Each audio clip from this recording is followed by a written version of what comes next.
Welcome to the Quintessential Listening Poetry Online Radio and YouTube Podcast, streamed live from the heart of Washington, D.C. Here, you'll find a portal to vibrant voices, echoing souls, and an ongoing celebration of the extraordinary power of language. So, prepare yourself to join host Dr. Michael Anthony Ingram and his special guests as they explore traditional and spoken word forms of poetry. Hello, everyone. Welcome to the program. My very special guest is Genevieve Ray. Genevieve is a spoken word artist and poet from Bedfordshire in Great Britain. She's been published in 17 magazines and anthologies. She has worked in the theater as a director and a playwright for 6 years. Genevieve is currently working on her first book, which is due to be released later this year.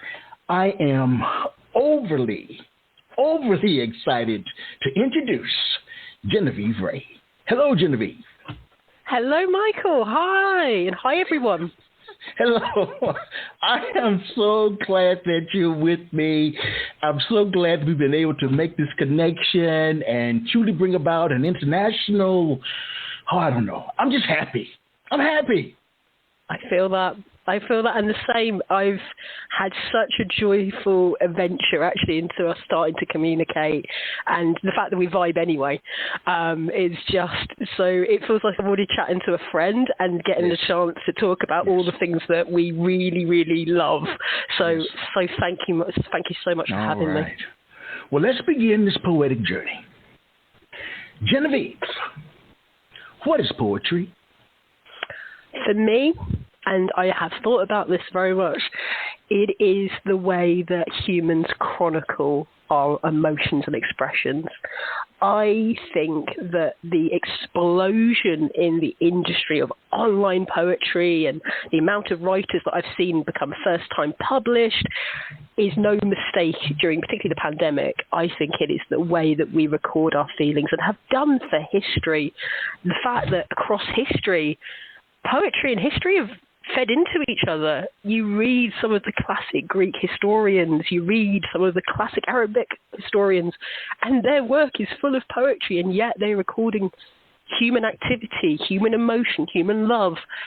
It is the way we do that and always have. Every single person has had a variation of, I really want to say this to my crush, and put it in their diary somewhere. It is one of the most natural human things you can do. It has deep significance. I would love to know if our very early ancestors used it as a way to tell their children stories at night. I think it's something deeply natural to us. For me, it has been essential to finding myself and really caught me off guard. If you had asked me back in the theatre days, so good, almost 9 whole years ago of work in between, I'd never have told you I was a poet. It really generally surprised me, but now I see it as integral to my being. Integral to your being? That's such a strong statement. Tell me more. I have been the person, and it's only through the responses of the dearest friends that I've known across the way that go, I didn't know. I'm gonna quote somebody I used to live with, who she said, "You just kind of exploded," and I'm like, yeah, I think you got it right. I found my voice through poetry because, and for a bit of backstory for audience really, a lot of things happened very, very quickly. The pandemic, Black Lives Matter, different bits and pieces, and I was seeing lots of responses, and I realised that the things that people were expressing already didn't fit my own reality, not even internal reality, I mean external reality, and I found that poetry was the easiest way and quickest way to get the message I needed to say across. Could I do it in a page? Could I do it in 2 pages? I struggled writing novels and I'd got through doing a play text, but it took me a while. I couldn't do long-form writing. Using rhyme, rhythm, songwriting, and all the rest of it, I could say things that were essential and responding to really what was happening already in front of me and saying, whoa, just to be really direct, whoa, guys, this, I know what you're saying, but actually from experience of living through that, this is what, and on pretty much every segment of my identity at some point or another has been either requested as submission work or alternatively has been a chance to say, hey, this is what my experience has been. I've used it as my journey through understanding my own neurodiversity and learning really what I truly feel about things. So it has become like, I don't know if I can divorce myself from poetry. It would be a very long process if I did. Usually I ask next, and I will ask it, why is poetry important? But I want to know more about the new person that emerged in Genevieve F. Ray. Tell me more. This is sure. This is why the potential title of the book will be Free Roaming Adult Woman. It was a journey. Yeah, that's going to be its name, and that's one of the pieces I will read to you today. Right. It was part of my journey into full independence and self-reliance. So realizing I could trust myself, realizing that people wanted to hear what I thought and would get my in-jokes, or even one of my dearest friends, Maria, would look into some of the statements that I'd made and want to do the research. I could connect to a poet in the middle of California and then another one in Bhutan. And I was like, what's happening to my life? And this is over a sort of 2 to 3 year period. And at the same time, people who I hadn't spoken to in over 6 years, not for any bad reason, lives move along, going, that really hit me. And wow. I just didn't think for the longest time, and this is as true as I can ever tell it, I didn't think my voice had value. And nothing, if I were to walk back through my life, nothing had told me that was true beyond thinking that sitting back and listening more than talking was required to be a good person. And over time, through not even fighting back, I think, so much as fighting for my own advocacy in a lot of areas of my life, I realized, no, actually, to talk out is to be a good person, learn and listen as much as, which is what I've been taught since time, but also try and reflect, because you never know who you might be helping without realizing. Very much so. And I believe in service. All right. It's funny. We are kindred spirits, because I, too, found my voice through the power of poetry late in life. I was in my early 30s at the time. And prior to that, of course, I was speaking, but something took on a different resonance when it came out in a poetic way.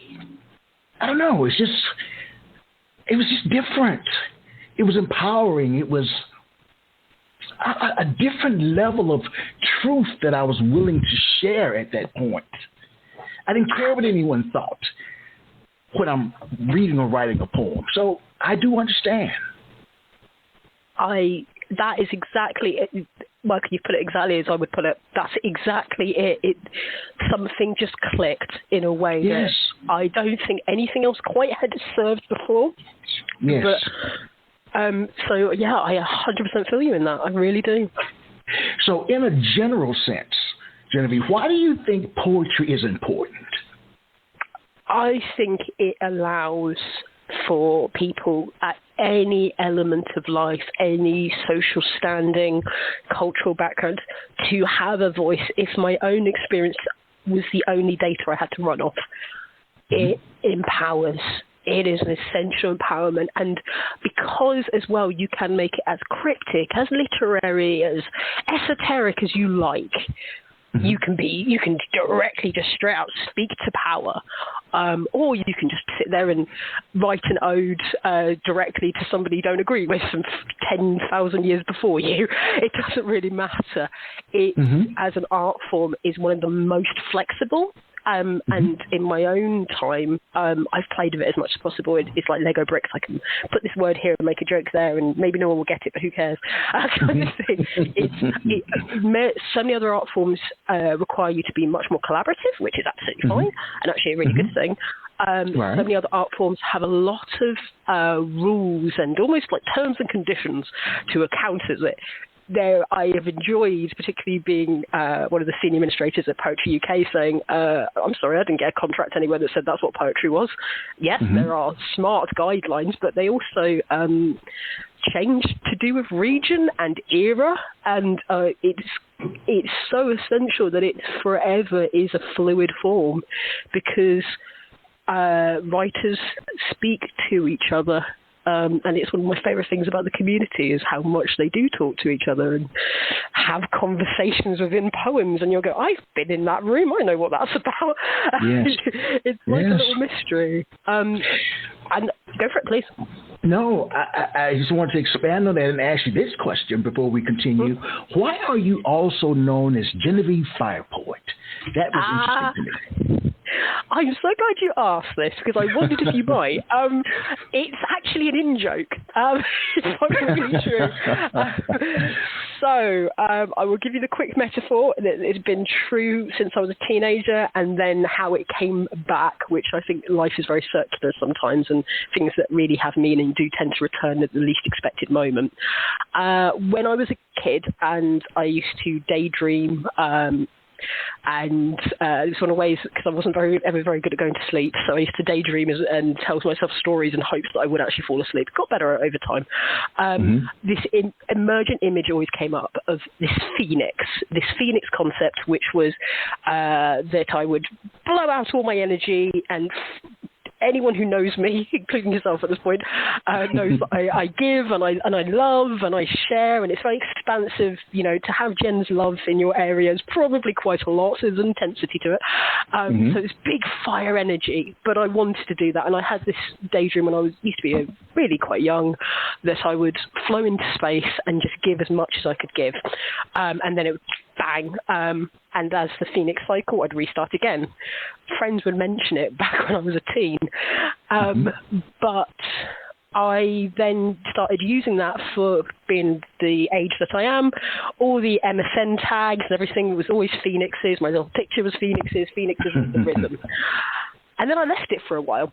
And then I started performing on Zoom and Instagram and other places, and people were like, oh, fire, fire, fire. And I was like, oh, it's come back. And I thought, you know what? This hasn't come without because I wasn't referring to myself like that for a very long time in the start. I was like, look, people are saying this to me with no knowledge that in my head this has been one of my metaphors. Then it must have meaning. And so I decided to embrace it. Oh, wow. I love things that come through if the universe is speaking without any connection. Like when someone notices something about you that you've not said a word to them about. That for me is like life poetry, if you will. So yeah, it came back around after I'd actually left it behind, and I thought, right, there's a reason this is here. Wow. So you're sharing that it was the pandemic that helped that fire to create in a different kind of way. Am I correct? 100%. I'd actually stopped making formally theatre and had moved out of London before the pandemic happened, but it was actually quite a small window between, and looking back now, it's quite easy to create a kind of, there's a synchronicity there. I wasn't that at the time, different circumstances, but like everybody, when we were all locked down, we didn't know what was going to happen. I just started to write, and poetry was the voice that came out. So yeah.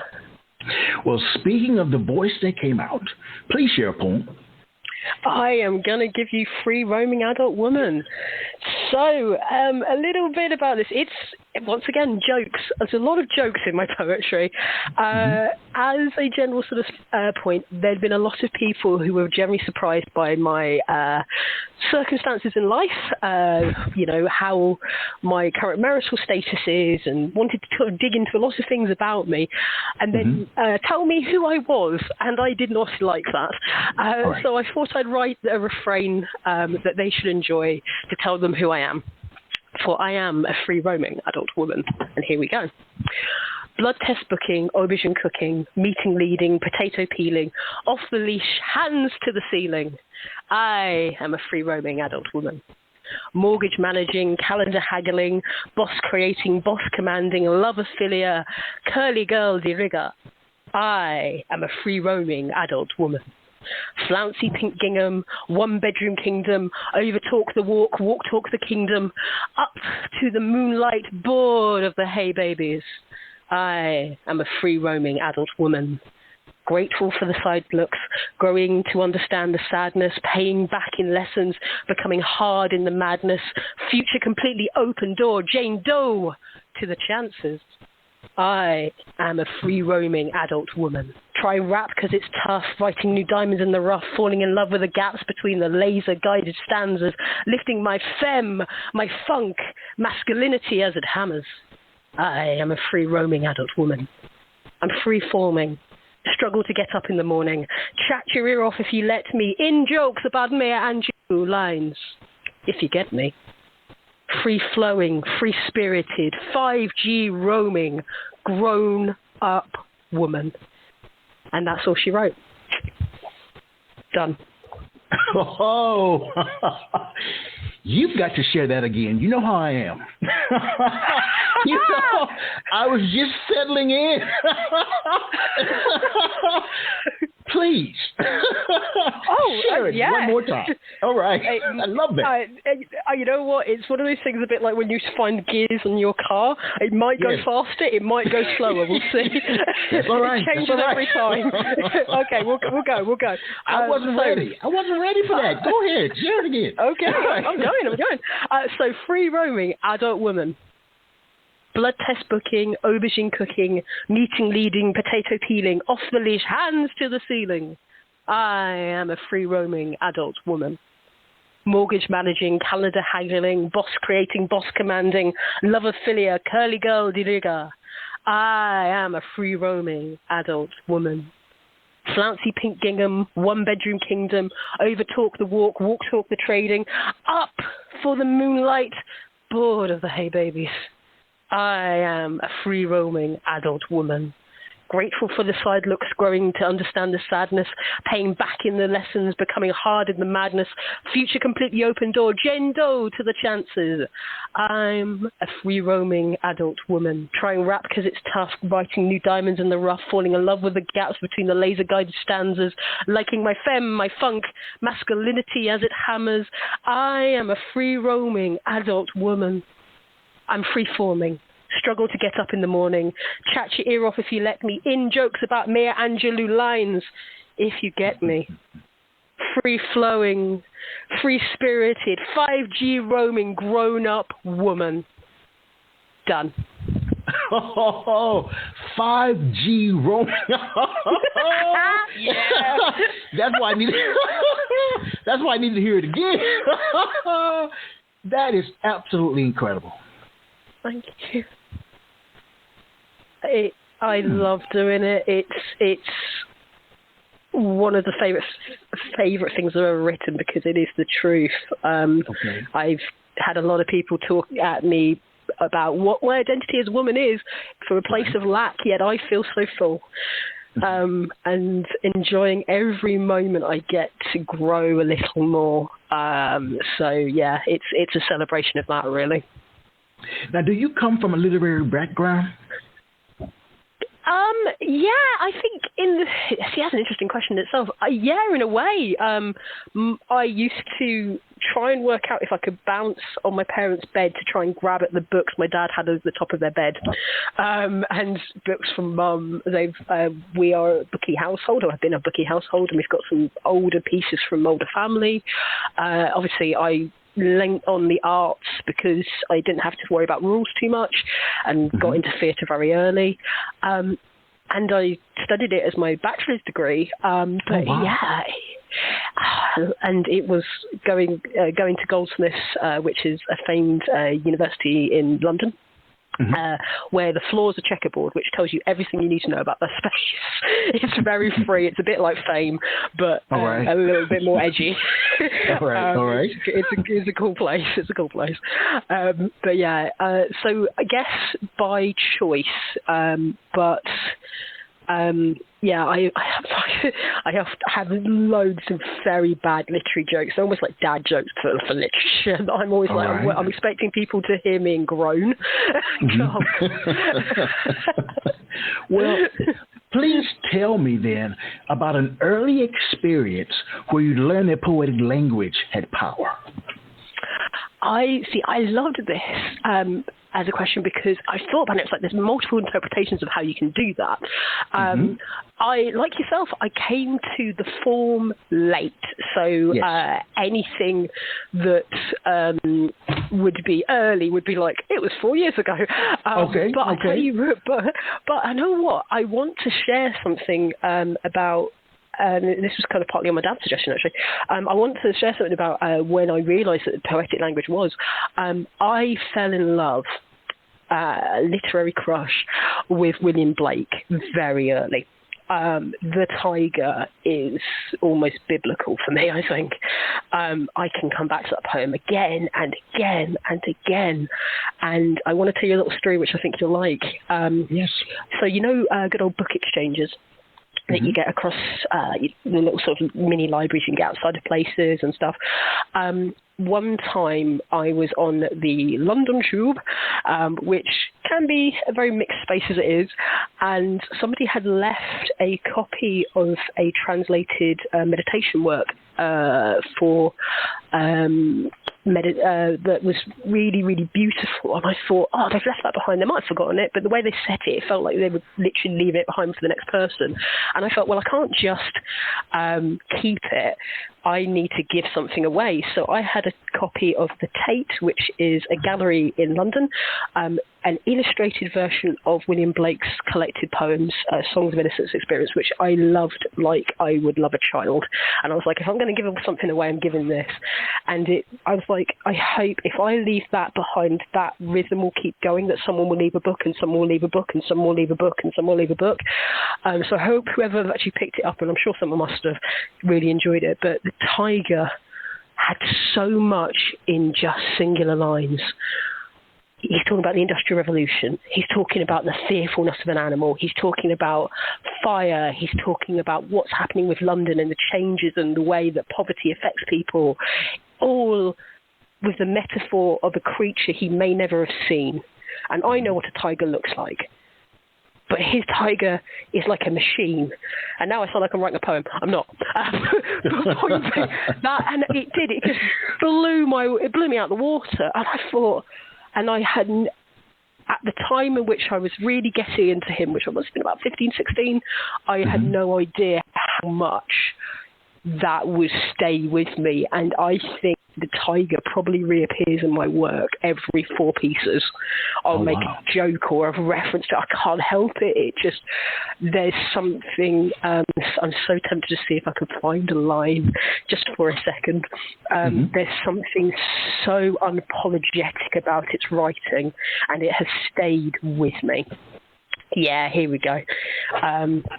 In what distant deep, O skies, burnt by fire of thine eyes, on what wings dare he spire, what the hand dare seize the fire? Fire again, I guess. Yes, yes. It just, in every way, drew me, and at the time in which I was into it, that inspired more towards theatre, but on reflection, I think that was an early indicator of what I would believe poetry was. Let's do something different. Are you ready? Ooh. Oh, yeah. All right. I found the Tyger online just now. Ooh. And what I'd like us to do, I'll take a verse, you take a verse. I'll take a verse, you take a verse. How does that sound? That is the coolest thing. Yes, let me just get it from Poetry Foundation. Yeah, let's go. All right. Now, this is my first time reading it, so you have to bear with me, but this is something, I want to do this. Okay, The Tyger by William Blake. Tyger, Tyger, burning bright in the forest of the night, what immortal hand or eye could frame thy fearful symmetry? In what distant deeps or skies burnt the fire of thine eyes? On what wings dare he aspire? What the hand dare seize the fire? And what shoulder and what art could twist the sinews of thy heart? And when thy heart began to beat, what dread hand and what dread feet? And what the hammer, what the chain, in the furnace was thy brain? What the anvil, what dread grasp dare its deadly terrors clasp? When the stars threw down their spears and watered heaven with their tears, did he smile his work to see? Did he who made the lamb make thee? Tyger, Tyger, burning bright in the forests of the night, what immortal hand or eye dare frame thy fearful symmetry? Oh, that's cool. That was cool. Well, I aim to please. Hey, there we go. All right. I like that. All right. Me too. That was very I'll have cool. to read more about William Blake. And it states here that was written in 1794, or in an illuminated manuscript in 1794. Wow. Songs of experience. That's it. And what I love about his story, the more I learned it, because we got to study it in school when I was a little bit older, is he did his own typesetting. So he literally had to sit there and put blocks together and press them down, and he painted everything. His little books, if you can get a copy of it, are gorgeous. Oh, wow. They're really beautiful because he did everything, end-to-end publishing. Well, let me ask you a question, Genevieve. And it sounds like you go by Jen. Am I correct? Correct. All right. I'm listening. Is a poem letting your guard down or building a wall? What have you found? Oh, I must admit, this was my favourite question, because I truly believe there is no artist in the world, I'm going to get spicy now, there's no artist in the world who will not tell on themselves, particularly in their poetry, because there is, as I said from earlier, there's no collaboration necessarily. There can be, and there's plenty of artists who collaborate quite a lot on poems, but there doesn't need to be. Their view of the world, their perception, it doesn't even have to be as conscious of that, will come out. What words you use, what pictures, what colours. Your expression of blue and my expression of blue might tell us both how our eyes work.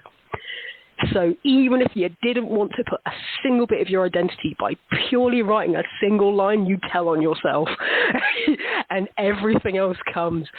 It can create a wall, and I know a few different artists who have a whole artist persona. Some that are, and he'll know when I say this, who I'm referring to, who are like a whole universe on themselves with multifaceted planets and a whole sort of serialization, and that is a different human to the human who you can chat to on the telephone. Okay. But even then, that is their visionary world.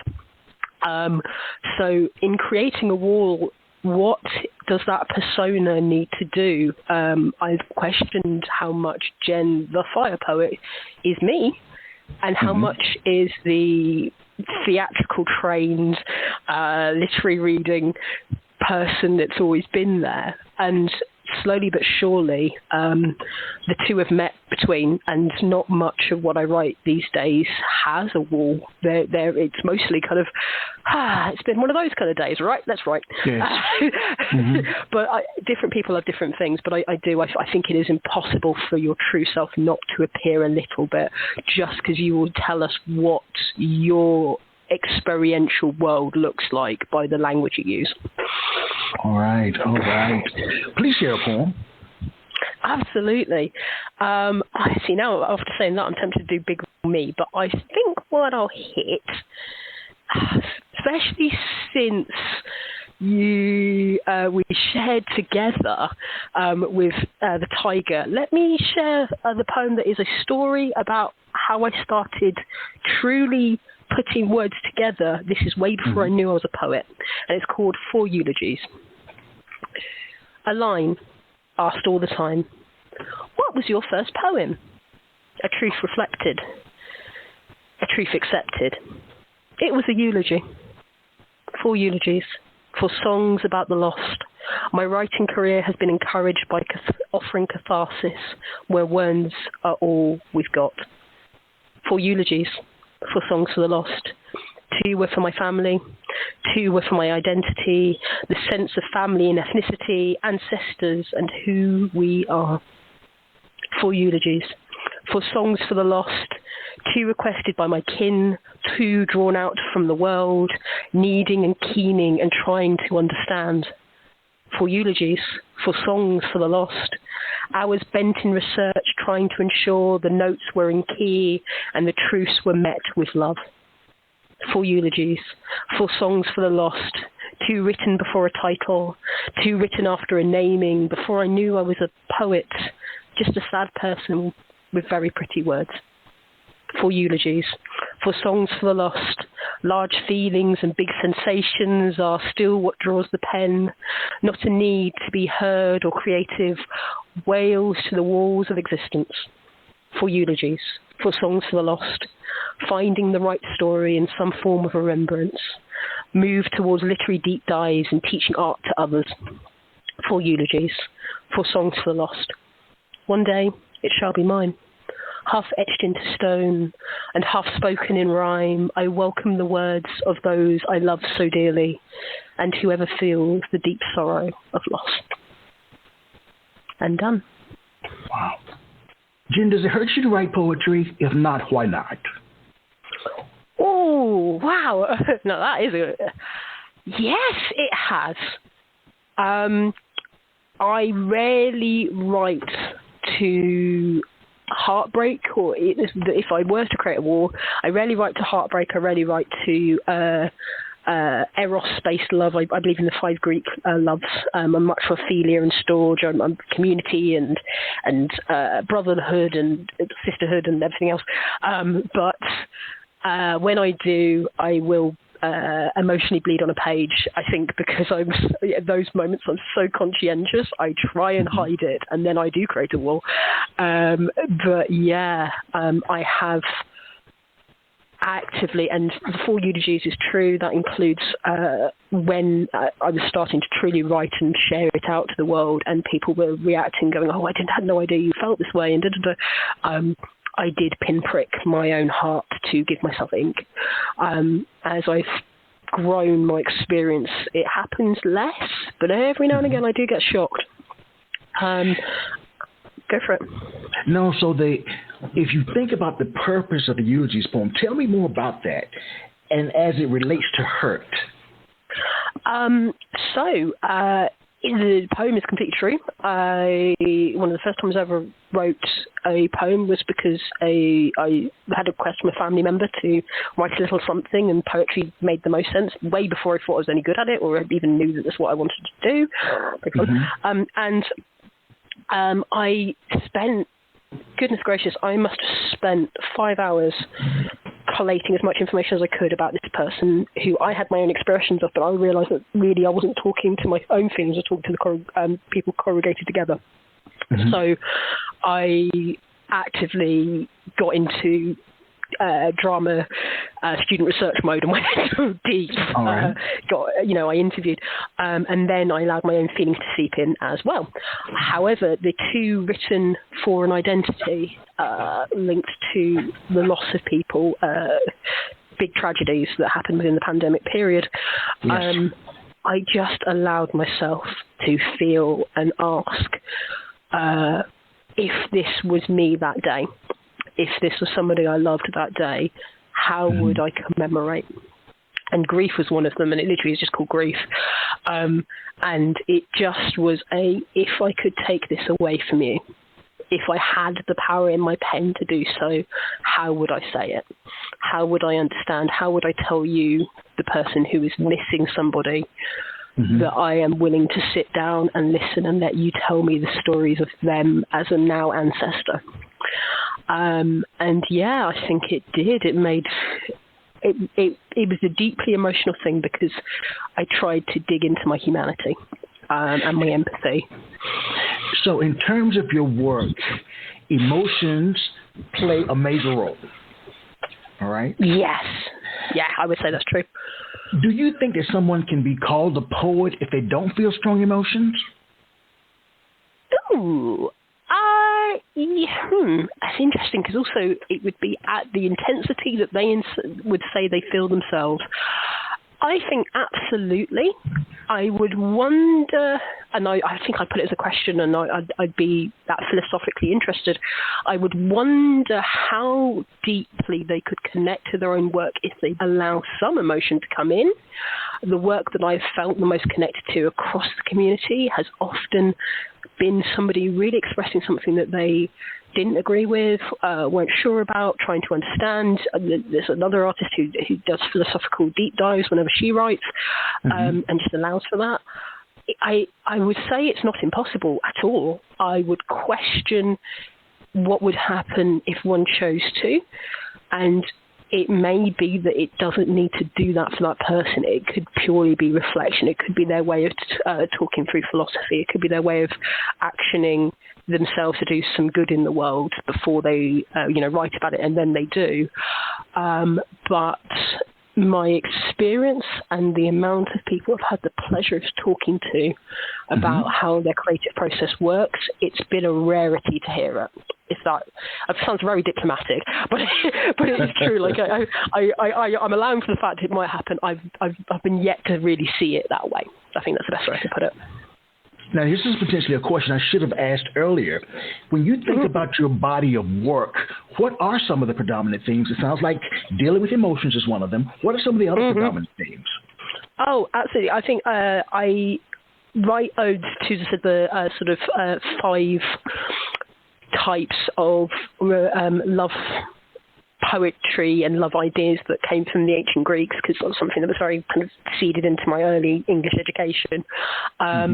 The idea of community, the idea of person to person, the idea of romantic love, love to the planet, love, all those kind of things, and that comes up without consciousness. I would look back and go, okay, that would go in that box, and that would go in that box. I write in protest. I really do. As I said, for Eulogies is a good example, actually, of what I mean by that. I write to the reality that affects the people that those things are happening to, rather than purely to just rage against the machine. Much more here, if you lack the reader, in this case, lack the example of a person in which this affects, let me introduce them by telling their story. And my most story-driven work is often actually protest work, even though I don't think it reads like that to other people. It's a way of saying, person exists in reality. They are somebody who's affected by these things, or they're somebody who loses out in this game, or they're, and I'll kind of pop it there, really. I believe education is best shared. One of my joys is this year I start to get to teach poetry in a much wider way, and I can't wait. All right. I get to start seeding in some of my philosophy on this, and I think poetry study, particularly, which is what we're doing, is about sharing and almost kind of like we did with the Tyger, handing over to people and saying, hey, look, you're a writer, off you go. And so to encourage that in people, and it has been one of my biggest blessings in the last 3 years, the amount of people who said they started to pick up a pen through my sharing. I nothing in the world, it means more to me than that, truly. It does. That has pricked tears, I must admit, when people have told me that. Luckily they've done it in DM, so they can't see what I'm reacting like. I am a big girl's blouse. But it always looks like when someone says that. But you'd be told, it is. If it encourages someone to tell their story too, I have done my job. I have done my job. If I have a mission, I don't know if I do. But yeah. Please share another piece. All right. Absolutely. I think I will go with doubt. So this piece has been everywhere. It got picked up by 3 magazines without telling me first. Yeah, I know. I was genuinely surprised. And I was having a legitimate moment with the devil of doubt, and I just sat there and I wrote it down. And I hope you enjoy. Doubt. The darkening of winter whispers into the ear of harvest children, and I am consumed with the spectre of doubt. He is a fine gentleman, double-breasted coat with silk lapels and a sneer of contempt, enough to cut creases into my forehead. Painstakingly I duet with the commonality. His wife, imposter syndrome, claps joyfully from the side seats. He'll pick her up when he's ready. The siren of anxiety sings beautifully into a carbon microphone, her voice extended and tinny by the embrace of old technology, for she is the spirit that has grown old. Swept up in a waltz of worries, progression has been swift and sudden. Now it is a dull throb at my heels, and I feel the ache of waiting, the shame of nothing to report. His smirk is delicious, easy to fall prey to his wishes. As if I stop turning, the stage is his, so I write for the sake of thoughtfulness, and in turn change he leads. His bewilderment is delightful, for by ignoring fate and connecting to the internal fire that burns inside of me, a whole piece was written to spite him, and I walk from the ballroom in victory. Done. Wow. Do you know where a poem is going when you start it? Very rarely. I have the biggest envy for anyone who can actually organize themselves. I allow the muse to talk, and she will say whatever the phoenix inside of me will say whatever she's feeling.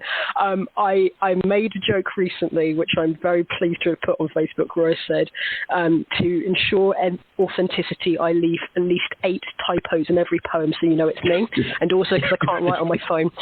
Right. And it's really the truth. I allow the freedom. I will often earmark each stanza as I go, especially if I'm going to put refrains in, so I don't lose the track, because some of them I do want to feel kind of like a song and etc. And one of my favourite things that I've done is collaborate with my cousin. He's a brilliant music producer, and I almost sometimes feel like I'm putting an earmark for him to go, I feel like that's going to be a piccolo. But when I start a piece, and Doubt's a very good example, I was really feeling very bad about myself at the moment I wrote that, and I was like, okay, well, let's make an opera then, and make a piece that kind of really goes as deep as possible. Why am I feeling bad? What's going on in my head? Is this even reasonable? Okay, let's go for it.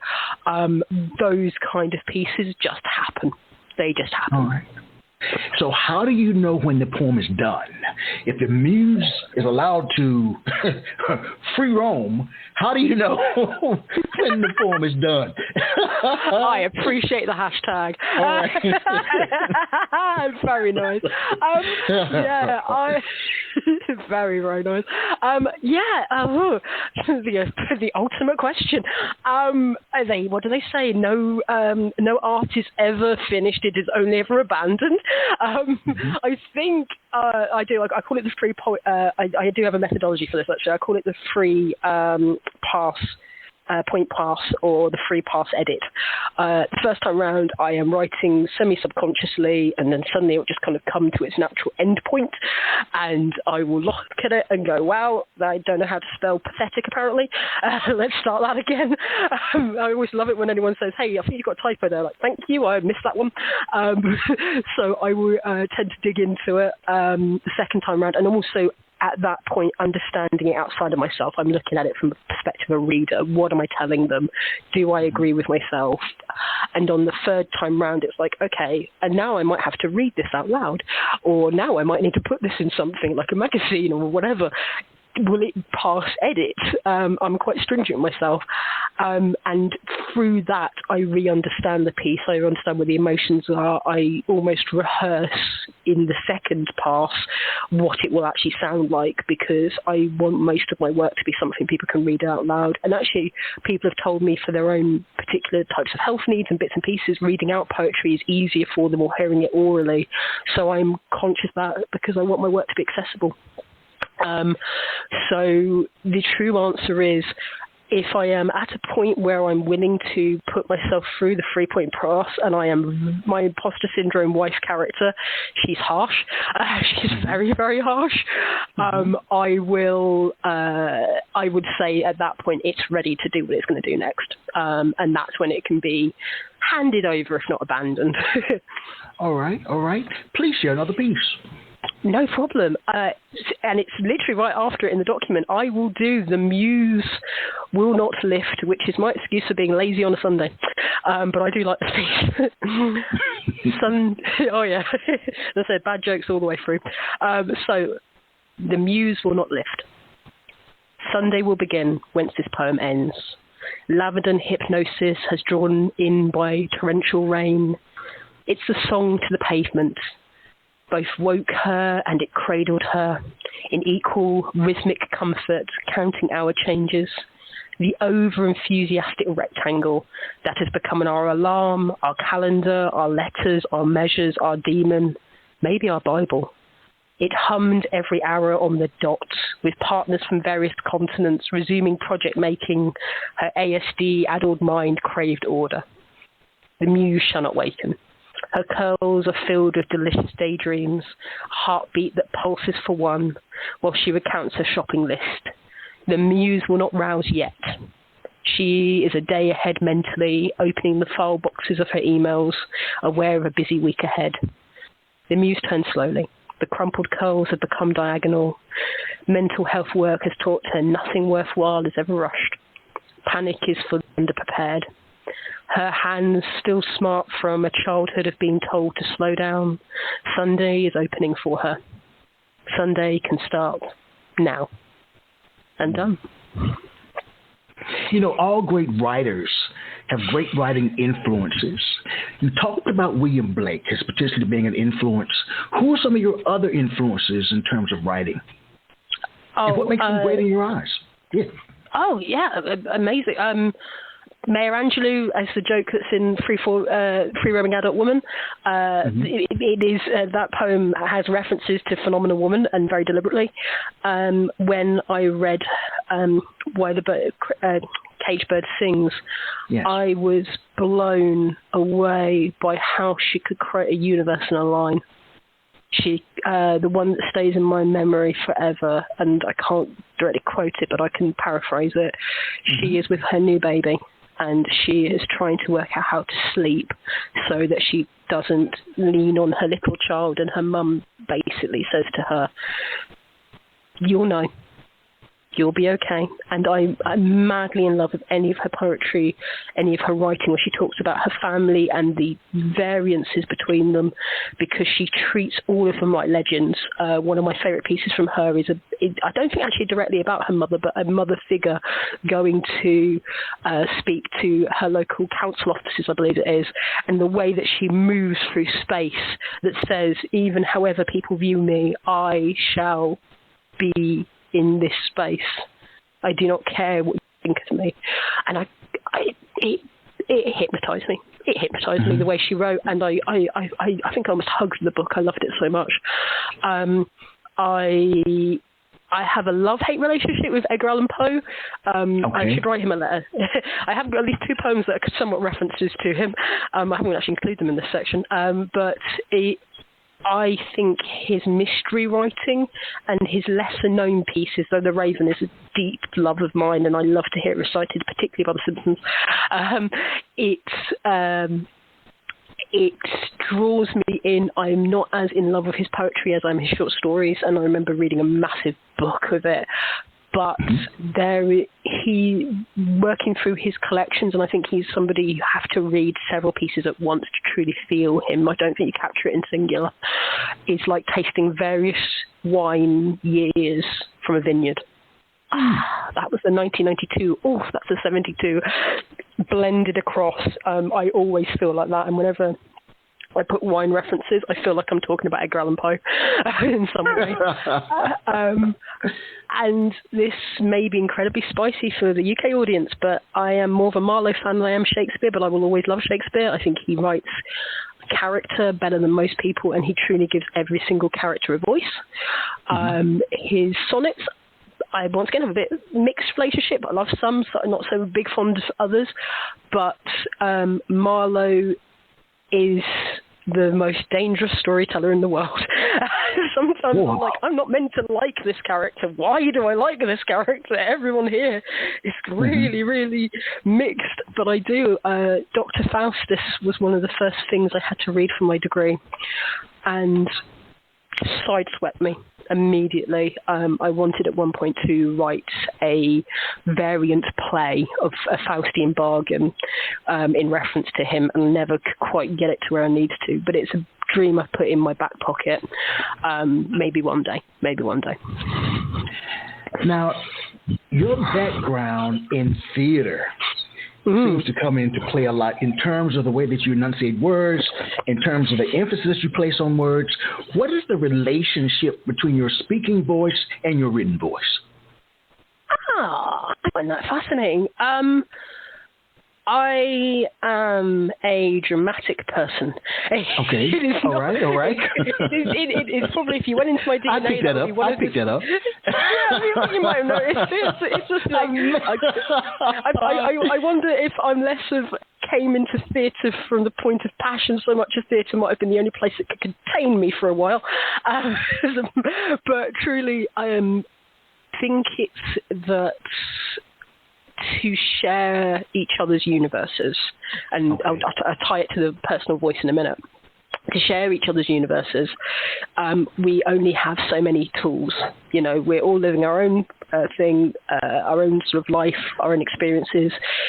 So much communication is clumsy, and not in a bad way, but more the fact of, you know, how many times have you said something and regretted it and winced and gone, I meant it that way, but I didn't mean to say it this way. I was in that motion and you were in that motion, and we had two different plays running at the same time. Studying theatre, and it's part of the reason I chose to go to Goldsmiths, was to learn as much as possible about how people communicate and why the philosophy, the history, the psychology, and it's exactly what I gained from my degree. I'm so happy for it. And I think that's imbued in my writing voice, is if the person never heard me speak, would they still see the emotions I'm trying to say? Do I welcome them into this space? Have I made it accessible? There was a point where, particularly at the start of the pandemic writing part of my career, where I was terrified that I had made my language impossible. I was being too clever, I was being too quick, I was trying to put too many references and actually alienating the people I wanted to speak to most. And over time, I learned to let that go. And one of my, I say I have 4 poetry fathers. I've had 4 fantastic male mentors who've really given me a lot of their time, sort of taught me to just let it go and allow the audience to put whatever interpretation, let them run their play. And as my writing has changed, I have noticed the importance of state it, clear, put the pictures, and let the person project their own image onto it. What happens when my own spoken voice comes back out is I can put those pauses, I can play, I can throw that joke in, I can enjoy the great Shakespearean training that I have had. But most of all, I am truly just doing it to represent what's on the page and to further welcoming the audience into the experience. I want to put on a good show. It's very important to me because I think anyone who's willing to spare their time for art, and we all are running around like busy bees at any one moment, is investing in me in one form or another. So I will do my greatest for them. Now, you are a spoken word poet, all right? What exactly does that mean? It means different things to different people. So what does it mean to you to be a spoken word artist, poet? As I said, it's that transferal. It's taking what is on the page and adding in the drama that may not be apparent. It puts in character voices back in. I wish I was better at doing accents, I'm not going to lie. There's so many times where I'm like, I would love to make that character have this voice or this voice. Not every single voice that appears in my writing is me or spoken in my head in my voice, even if that's how people may read it when they're reading it on the page. It is my chance to put the drama in, people in the moment. It's taking it closer to theatre. And for me, since starting to think about it, spoken word seems like the middle sister to the literary page and the literary stage in a weird sort of thing. And bearing in mind the history of writing, it's closer to how poetry began. You know, it was in song form, it was in festivals, it was on stages, it was the griots and the bards travelling across their different areas and countries. It is the surprisingly older sister, but in the literary canon that we've all been trained in or learned through osmosis, it's treated as a middle sister, but actually I think it may be something a bit older. So to be a spoken word artist is weirdly, as I said kind of earlier, really me coming back full circle. It's bringing the theatre back into the writing. It's me trying to translate the emotions that first came with the work back out to the people listening. Now, as we both know, so much has happened in this world, or is happening in this world. As I state every time I do this program, there's the good, the bad, the ugly, as well as the indifferent. What do you view as being the role of a poet in modern day society? It is essential. We are a emotion-led or experiential-led journalist. That is what we are, and community journalism at that. For every single person who dedicates time to writing and sharing their experiences in the literary form, they are adding to the canon. Even if they never release it, it disappears into people's diaries and of the stories I've been told. People saying, "Oh, I found my dad's writing, and I was wondering if I could do something with this," which is proof. It is a form of ancestry. It's a form of keeping a record of the world that isn't purely date-focused, time-focused. Look at this pretty golden queen with this particular prince's face on. It's life and experiences, and doing history is one of my favourite A-levels. It is one of our secondary sources. What did people think at the time? Let's look at their poetry. Let's look at their diaries. It will always have purpose, regardless if we decide it doesn't, because we use it when we're looking at our ancestry. We use it when we look at our history, songs that we love, the stories we tell our children. How many times do they rhyme? It has relevance regardless of how community treats it. I hope as time goes on we learn to give it the space in our society it already encourages, because it has no expectation. It has no invitation clause. Anyone can do it. Anyone can choose to do it and use whatever language they speak.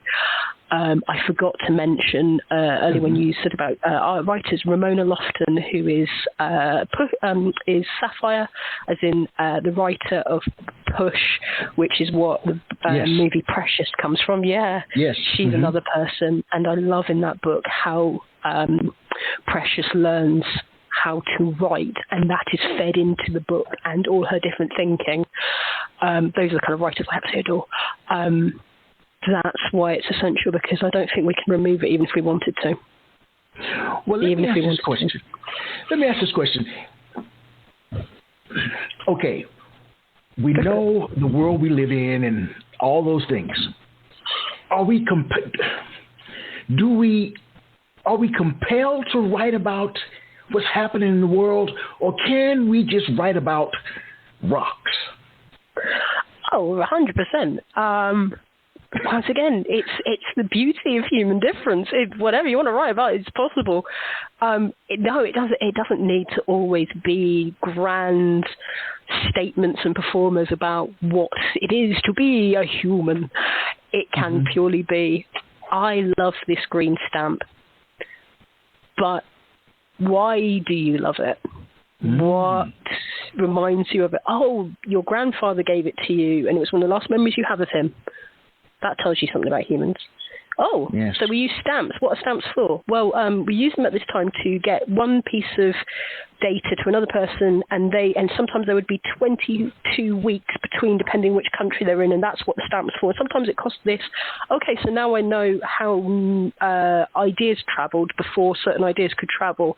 I know how much it cost when it was a penny and 5 buttons.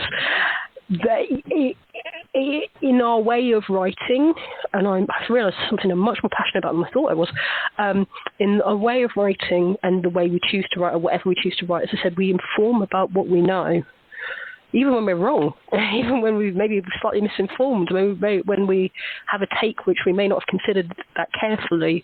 We're telling people, as soon as we ink it down, our perception, at least at the time in which we wrote it. And if we edit it multiple times, I think it's always good to actually look at your work and re-edit it.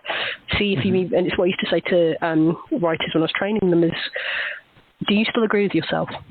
Are you over that heartbreak? Are you over, not over that loss, but have you moved on in your journey of loss? Have you learned stuff you never knew? Have you met the person who you represented in hate and now you're like, oh God, no, I actually know Ian? Have you found a new way to love yourself, which means that the thing you said about yourself before is just not true anymore? Have you found something about yourself you didn't like and now you realize you want to change? You know, that journaling has become such a core part of mental health practice given by psychological practitioners. I think it says a lot about how we're starting to recognize the value of these things, to review yourself, review the world you exist in, and for the time in which we are here. And you can see that also there's a little bit of fatalism in me, but I hope it's a very positive fatalism. What a wonderful chance to let ourselves and other people know as much as we can. My parents have very much instilled in me, and not in like a grand lecture, it's just the way in which they behave. And the same with a lot of my family. Knowledge is a gift, and when people share their knowledge with you, they are gifting you something. And I think it's just one way we can do that. Please share another poem. I enjoy hearing you speak. Oh, I enjoy listening to you. Yes, I really do. I'm enthralled by your work. I'm enthralled by you as a individual. I mean, really, this is fantastic.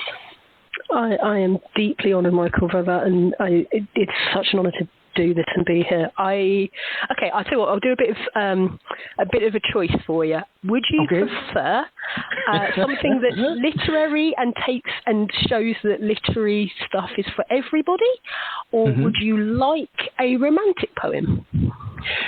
A romantic poem, a romantic one.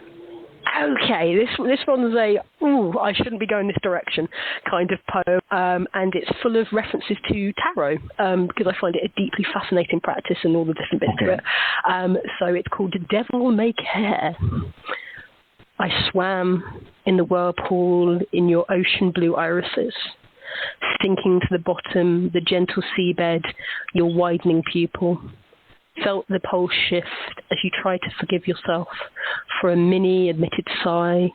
Your north, my south, we align perfectly for a single breath. I can't call his name. His title won't leave my lips.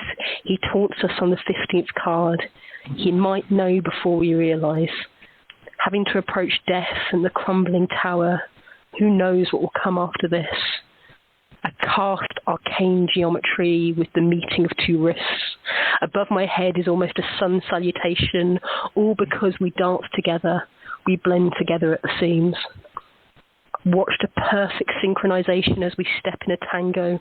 Neither of us chose to lead. We cannot surrender salvation, yet something else pulls our strings. Can't whisper his name. His salutation won't leave my lips. He taunts and taunts me 15 times. He knows before we ever realise. Asking death if I can borrow a steed. Waiting to crumble under the tower. Who cares what comes after this bitter sweetness? And end. Wow. Jen, to what extent is any poem a woman's or a man's? Oh, what a fabulous question. Intriguing. I think I've almost been trained to believe, and I do almost wonder if this has come from my artistic training. As soon as it is declared to a page, it dies at the hands, and it is already passed on from the author. I would say, and I'm now thinking about, like, Free Roaming Adult Woman very much feels like mine, but there are several poems I would say, even though they reflect my experience, no longer belong to me as soon as they have hit it. I might, I don't know if I'll be able to find it beforehand. Now I really want to read you a piece that's called Death and the Author, which is literally about the fact of, can I even own anything once I give it out to somebody else? Because as soon as it's in somebody else's eyes or in their ears, it's their variation of what I've said. I'm willing to surrender my ego enough, and especially with the training that I've had from my amazing forefathers, that if it is no longer mine, it doesn't matter. It doesn't matter. I'm happy to be a conduit to what I am saying, feel inside my soul, if you will. But if one was to go for it, Michael, please. So poetry then does not have a sex. I don't think so, and particularly because I have really great non-binary artist friends, I don't think so. I don't think so. I think it can take on characteristics, but particularly, and it's something that's another driver for this particular development of this collection. I've seen artists tell me what woman is when I don't agree.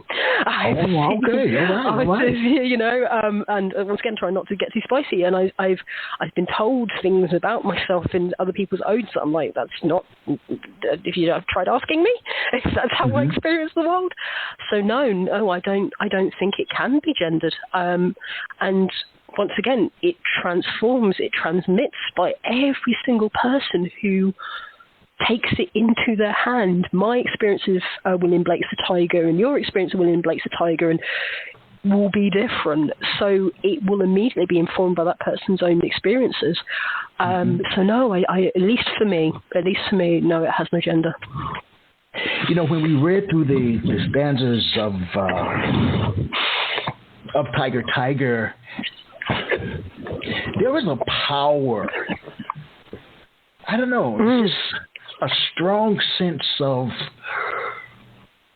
understanding or wanting to understand the world, a world larger than oneself. That's what I took from it. Again, that was my first reading. So what does your work say, Genevieve, about being human? I think at this point, at point of recording, which is one of my favourite jokes recently, at point of recording, because who knows what it'll be like in a year, it is about the ability to take control and take your voice. I think even the last 5 pieces I've written have been either, I probably write once every 2 days at this particular moment. But it just happens now. I don't even have to think about it too much. I have to intend to write a poem is a weird feeling now. But they've been, this is me, hi, or I realised this, or this is my new resolution to this, or thank you for this learning friend of a friend. I realise now what you meant when you said this 5 years ago. That's like been the rhythm of the last 5 that have been penned down this 2023. So it is the empowerment of utilising the kindness, compassion, support, investment, whatever you want to call it, of the community around you. That's really has become my voice. And how do I pay it back? How do you pay it back? Assisting, I don't like the word helping because that means you're pulling someone up. Assisting someone find their voice is so important. It sounds like it's very important to you. How would you begin that process to assist an individual find their voice? That's what I want to know. And let me say this too. The reason I'm quiet, I'm just totally amazed by your thinking. I really want to know as much as I can, and we don't have a lot of time for me to do it. So I'm just basking in what you're sharing because there's an international difference. It's just refreshing. Thank you. Michael, you're going to make me cry. Don't do that with the audience will hear. Don't cry. No. I'm just telling the truth. I'm so honored, mate. I'm glad we don't have this on camera. No, thank you so much. It's an honor. I don't know what to say to you. I don't know. You've said everything. You've expressed yourself. I mean, it's just, what else can I ask? What else can I ask? Jen will say everything. Now that's a joke. My family, if they are at this particular point listening and are killing themselves right now, it's like, yeah, you know my daughter. Talk too much. That would be right. No. No, it's. I'm just messing. No, it's. Oh gosh. Okay. Well, yeah. I'll let you in. I'll let you into my trade secrets. Okay. Yes, please. What I meant very early in. Listen, and literally, if I am to support someone, if I am to help them to believe in their art, and this is going to break so many people who DM me when I say this, I actually almost ignore them when they first say to me, I am a poet from this country, I'm like, great, that's cool, that's what the cereal box says. Me, meet you. Oh, wow. And vice versa, when someone says to me, and I've had this in my ambassadorial lessons, the things that are coming up with the teaching this year should be this as well. Equally, when someone says, I can't write, I don't think I'm any good, I'm like, I don't believe you. But let's see. I believe, and truly I do think this comes from the drama study, let's put it on the laboratory table. Let's take it into the rehearsal room and let's find out what the truth is. So one of the first things I do is I go, okay, great, cool. Well, share with me what you have, and I will legitimately share you a lesson I taught once to an incredible writer, and she really is, who was having a problem getting in her own way. She was so convinced that she wasn't. And I said to her, and I if I can put something on an epitaph, this would be what I will say to anybody who wants to write: collect the gems, build the crown later. Collect the gems, build the crown. I remember, and this is a group of quite young people, and I all heard them go, and I was like, yeah, I've got them. Because it's true. It's better to, and I have to say it to myself sometimes, because I am very good at putting things to the last minute. It is better to have something, what does King Lear say? Nothing comes from nothing, so speak again. Exactly that, allow for it to be messy. And so when encouraging someone, I'm like, be messy in front of me, I don't care. I'm here to support, and often as I dig through the gems, I go, wow, that's shiny. Goodness, I never thought of it that way. And I sometimes have to try and put on the professional face of being like in awe of the person I'm talking to, going, I knew you were good. You just don't want to, because whoever, and one of my favorite questions recently to ask people is, who is this father, mother, non-binary parent, this spirit that tells you? Who are you trying to meet? Are you speaking to William Blake? Are you speaking to Shakespeare? Who has told you are not good enough? Because I'm telling you now, they're not in the room with me, and I'm telling you I can see you're good enough. If I had let that happen, particularly the time when I felt most like I had to, the 4 eulogies moment, most had to speak to suffering that was going on across the world, I wouldn't be talking to you right now for sure. I had to get over that fear. And as I said, when my demon of doubt appears, I write at him and go, I am going to outdance you, my friend. Let's party. And it's what I encourage people, because you can always throw it away, you can always trash it, you can set fire to it, it doesn't matter. As soon as you have created it, you have given yourself the permission to at least try. Wow. And in whatever format that comes, and I practically change the language to suit each person, and it's why my DM's always blowing up, I think. I will always say that, and you can start, as we both talked about, we both started quite late, realistically, and I'm similar age, I'm in my 30s now. Yes. There's no magical bit going, oh, I'm sorry, you've missed the boat for poetry. Oh, you could be 100 on the last day of your life and be a writer that day. I'm yet to meet a 2-year-old poet, but I'm sure they exist. I think most parents would say their 2-year-old is a poet when they're trying to work out what they're saying. Oh, that's what you say that as having a 2-year-old niece. But, you know, it's a fluid form. It'll always be. I think I do. I think I wake up in gratefulness that I get to do this and people are into it. One of my favourite artists, and he does something very different. He's a show creator, producer, and he does live plays of D&D and stuff like that. So it's a very different segment of life. But he said it once. He says he forever wakes up in what he calls bewildered gratefulness. He never takes it for granted. He never expects it to survive forever. For every day, he's like, why did this work out? And then he goes, and thus I have a job to do.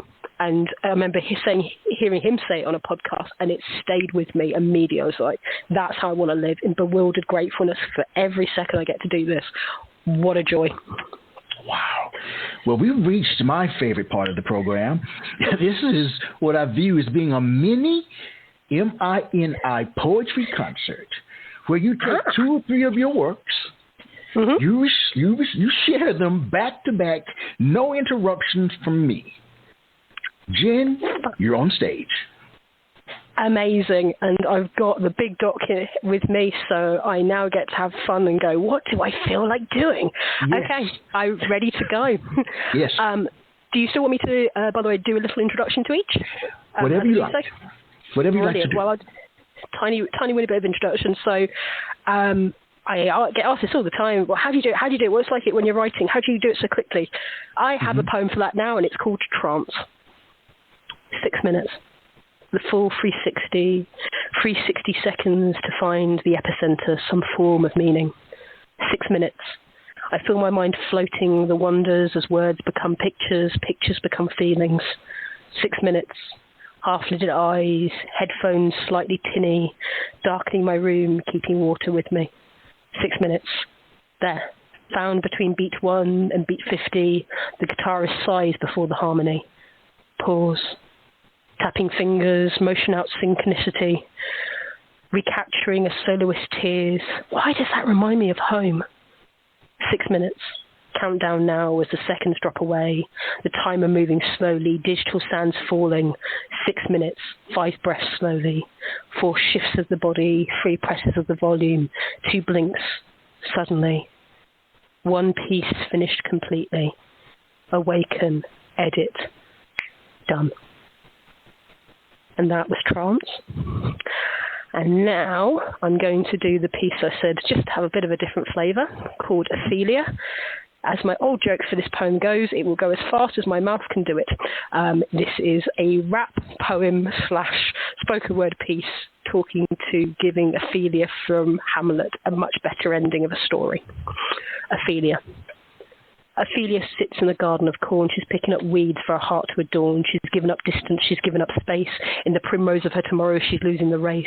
She's surrounded by pink flowers. She doesn't know their name. She wants to dip her feet in the river of her shame. But as much as she is lonely, as much as she is alone, she's singing to the insects. She's talking to the stones. The woods are growing over her, building roads from her soul. She's sinking into the ether, into the grasses of her throne.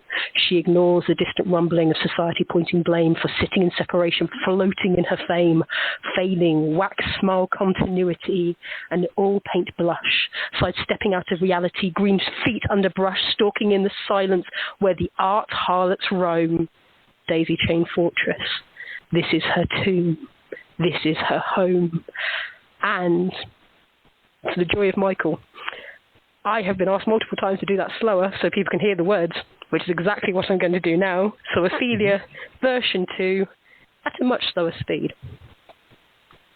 Ophelia sits in a garden of corn. She's picking up weeds for her heart to adorn. She's given up distance. She's given up space. In the primrose of her tomorrow, she's losing the race. She's surrounded by pink flowers. She doesn't know their name. She wants to dip her feet in the river of her shame. But as much as she is lonely, as much as she's alone, she's singing to the insects, she's talking to the stones, the woods are growing over her, building roots from her soul. She's singing into the ether, into the grasses of her throne. She ignores the distant rumbling of society pointing blame for sitting in separation, floating in her fame, failing wax smile continuity and an all-paint blush, sidestepping out of reality, green feet under brush, stalking in the silence where the art harlots roam. She's building a daisy-chain fortress. This is her tomb. This is her home. And complete. Wow. Do you think, given all you know and your lived experiences and coming into the whole poetry realm late, as we talked about, do you think you were meant to be right here, being a poet? At this point, at point of recording, yeah.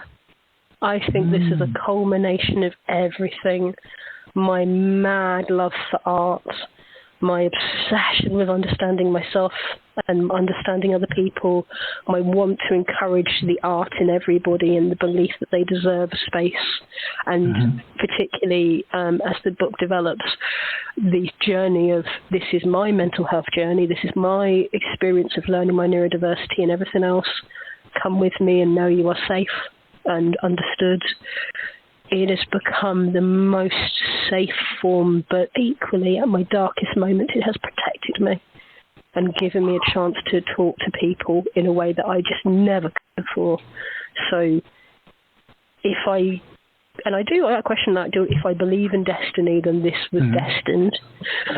If I don't, then I am thankful for the opportunity to have found it and keep finding it every day.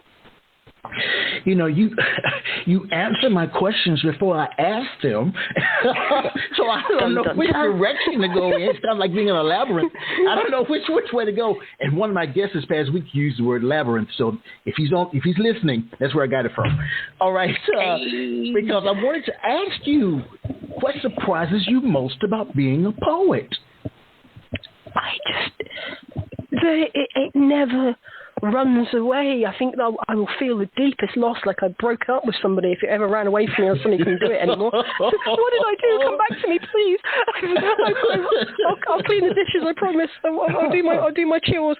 Yeah, no, I can't even imagine that world where it just isn't there anymore after being so integral. But yeah, like it's given me language. I say about jokes, I said, like, I find that there's a lot of rhythm, and I find that there's humour in cycles, as they say, like, a joke becomes funny 3 times over. Like, first time you hear it, like, second time it's okay, and then third time suddenly it's funny again. I think about that whenever something reappears and it comes from the mouth of somebody else. I'm like, is that God speaking? Maybe. It's like, this person doesn't know this person. So in my everyday, and anyone who knows me well will know this, I consistently crash my sentences together. I had one wonderful friend once say, and he was a mentor in theatre actually, don't worry, I speak very clear Genevieve. I was like, good. Poetry is almost my excuse to just talk like I actually do, where I'm like, this thought and this thought apparently connect. So if I was to move to a different format, I don't think I'll ever stop making art. I have literally used it to try and put myself to sleep as a child. I've used it to find identity, to find friends, to find a community that I felt connected to, and also taken from people saying, you know, yes, you've got this, use this and do this and whatever. And as I said, paying it forward, I hope, in the future. If a new format is what is destined for me, I will embrace it. I think that this can catch me at my darkest moments, at my most beautiful moments. It's a way to tell people I love them in multiple ways. And it's been used at weddings, funerals, and everything else, bar mitzvahs, etc. You know, I would be sad if it never happened again, but if it was to move on all of a sudden, and suddenly Jen was no longer a poet and she was something else, I would accept it. But for what it has given me, and particularly the sheer amount of wonderful friends, I hope it never does, if I can ask such a thing of the universe. Yeah.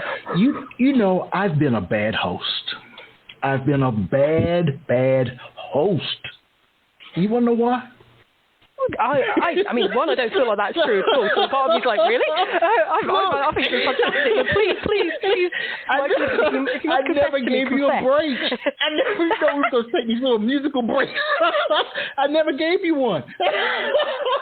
I think it's as I said at the start, we vibe. Yes. Oh, go for it, Michael, please. Well, look, we've almost reached the end of our poetic journey, but I am going to give you a little break, and I want you to answer this question when we return, all right?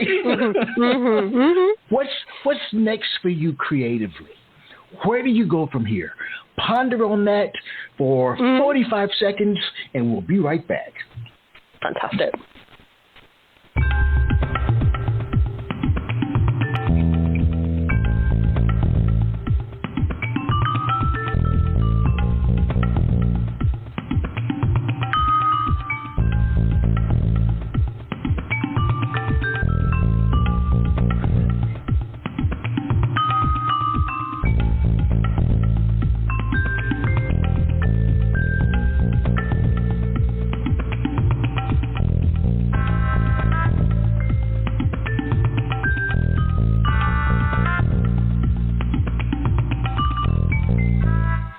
We are back. I am Michael Anthony Ingram. I'm here with the Incredivieve. I even blended your name, Incredivieve. I like it. I like it. Incredivieve. Genevieve Ray. Genevieve. Where do you go from here? What's next creatively, my friend? I have, as in my list of blessings and gratefulness, had so many wonderful artists want to work with me now and say, hey, I'm doing this, do you want to be involved? And stuff that I feel like contractually I can't say yet, but really, really exciting things. I think I am taking myself on the road. I am traveling. If I have a regret in life, I did not travel much in my 20s. I threw myself on to studying as much as possible, trying to work, and also graduating initially into the global economy credit crunch that was 2008 was not easy. I will now gift myself the ability to travel, to take my work to people, to be out. I hope a one-woman show at some point. That's not been planned. That's just a hope. I have some really incredible people to learn from who want to collaborate, and as those come out, I'll be sharing them. But to feel the investment of people seeing me for who I am, it's time to embrace it and take it as far as it will go. Well, when you plan your one-woman show, please let me know so I can fly over and be in attendance. Absolute joy, especially because then I can take a drink afterwards. Oh, right, I'm done. Done. Absolutely done, mate. Tell me about Poetry UK before we go. Your many fans, being an administrator, tell me all about it. If it's any sign of how Genevieve Ray operates, it is this. So I found Poetry UK very early on in the pandemic, and I thought, it'd be interesting. It could be a place for me to put my work. I know I've never tried to put my work in a online forum. Why not? And very quickly, I was aware that there was one singular administrator in a very large grouping, and I have been in that weight of everyone's asking you questions and you feel very stressed. And I reached out to him, I DM'd him and went, hey mate, how are you? And it was a lovely gentleman called Paul. Hey, Paul. And I said, how you doing? I'm good. And I said, do you need a hand? And he went, really? I went, yeah. You've got a brilliant forum here. It's open. I like your rules. Can I help? Can I be here for you? Because I have been there at midnight trying to solve a million problems. And it's wearing. And we got to know each other. I always associated him with Green Hearts because it's usually how he signs things off. And I threw myself in and I took it as the opportunity. Can I write policy? Can I improve the legality of things? There are industry things that are specific to poetry because it's all self-reflection, which means people aren't always respectful to each other because they're so from their own perspective. How can I foster community? Can I use this as a learning thing? Hey, I'm stuck in. I'm not moving anywhere except for when I walk my dog. let's use this to learn. And I threw myself in. I would get DM'd with problems. Why is my poetry not here? It is one of the best forums where you can be anyone, and I almost think of it as the grandmother now of poetry in the UK on Facebook. The amount of groups that have flown from it, anthologies from people who wrote, and collections who wrote in their starting. Wonderful Charlene is one of the people I always think of, who've gone on to here, who's gone on to here, who's gone on to here, who's gone on to here. It's kind of granny now. You go and visit Poetry UK every now and again and go, hi Granny, thank you so much, can I have a mint please? Because we've been here the longest. And all from Paul's initial work, and it's expanded the admin team. It is a joy to come in. I'm usually the hammer. Somebody's not behaving or not being polite. They see Jen. you know for yourself. This is what is this. It has led. Even how I met the collaborator I'm working with to start doing the teaching is through that, because he was advertising looking for new artists. Big shout out to Montel and the Attentive team. You are my family. It was literally like that. It's about 5 things that are now my day-to-day solidified thing that Jen, the poet, is known for, came from me giving my time to Poetry UK to support Paul, to support the team, to be a voice and say, hey, I'm mum, come to me if you need stuff. Yes, I'll sort that fight. Yes, I'll sort that policy. Right, I'll work that out. Even the first time I ever performed on Zoom came from an opportunity that was advertised there. So it has been the grounding. It is my local community centre.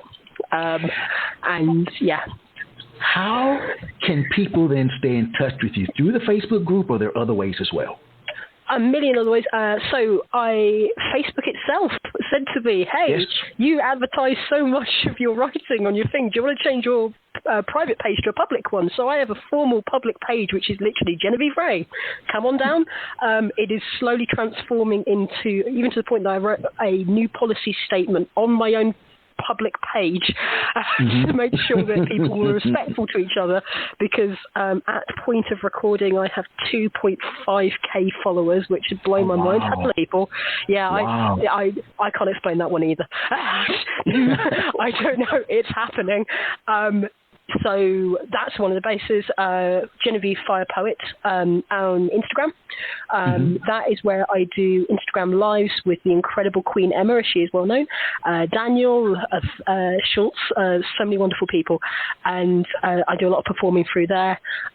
People are also welcome to email me, GenevieveFRay@gmail.com. That's probably the best kind of ways. I find my different life bits are meeting in the middle at this point. I probably need to start thinking about getting a publicist eventually. Yes. But yeah, those are the best places to meet me.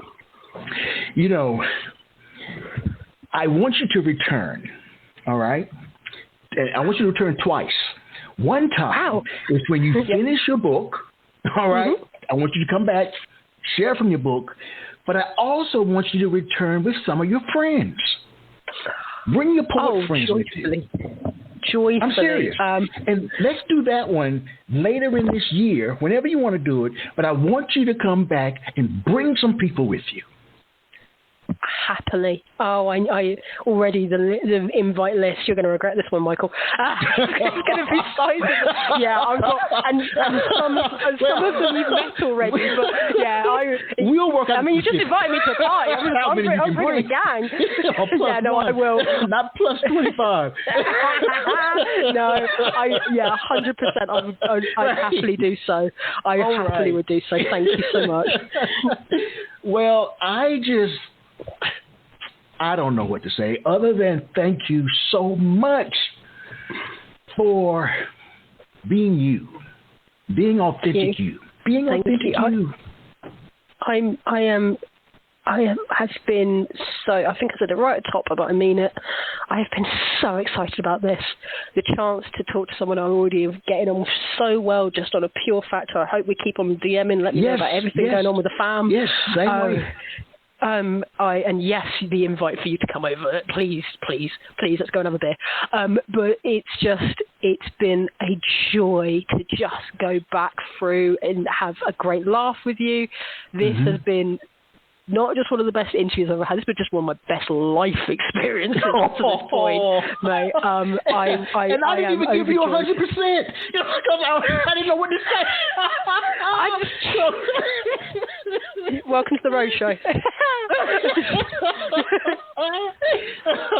Oh, that makes me happy. That makes me happy. Well, I want to thank you, Genevieve Ray. She's incredible. There's so many adjectives that I could use to describe you. All positive, of course. And thanks again. It's been an absolute pleasure. As I said, this is less of a goodbye and see you soon, really. And we'll keep on chatting. And I hope everyone has a fantastic evening, afternoon. Yes. Thank you so much. And here we go, everybody. Wow. As I share with the listening audience every time we're together, let poetry ring somewhere throughout the land. Take care, Genevieve. Take care, everybody. Michael. All right, bye. Quintessential Listening, Poetry Online Radio, is available on iTunes, Spotify, SoundCloud, and Stitcher. You can also check out the website at qlpor.com.